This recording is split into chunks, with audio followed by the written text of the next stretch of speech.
Magandang araw sa inyong lahat at welcome sa aking channel.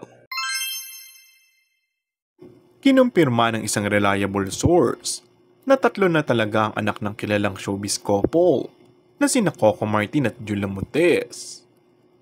Ang panganay ay isang babae, pangalawa naman ay lalaki at ang bunso ay babaeng uli. Nang ipinagbubuntis daw ng aktres ang bunso nila ng aktor, ay sumabay sa kasagsagan ng promo ng isa niyang pelikula.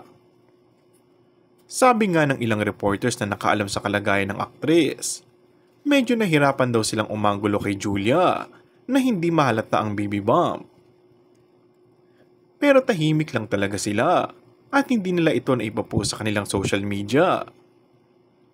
Sabi raw kasi ng aktor, karapatan din naman daw nilang magtira ng ilang pribadong aspeto sa kanilang buhay. Oo naman, karapatan talaga nila yun, say ng netizens. Samantala, una nang isiniwalat na Christopher Min ang 2 anak ni Coco Martin at Julia Montes. Pero ang balita nga noon ay nagdadalang tao si Julia Montes sa ikatlong anak nila ng aktor.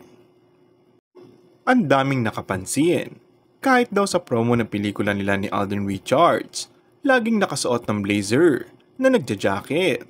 Parang laging maitinatago, sad pa ng batikang kolumnista.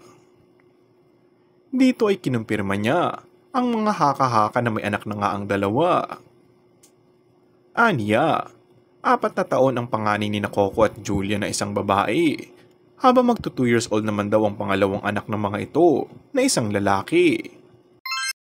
And that's all for our today's video.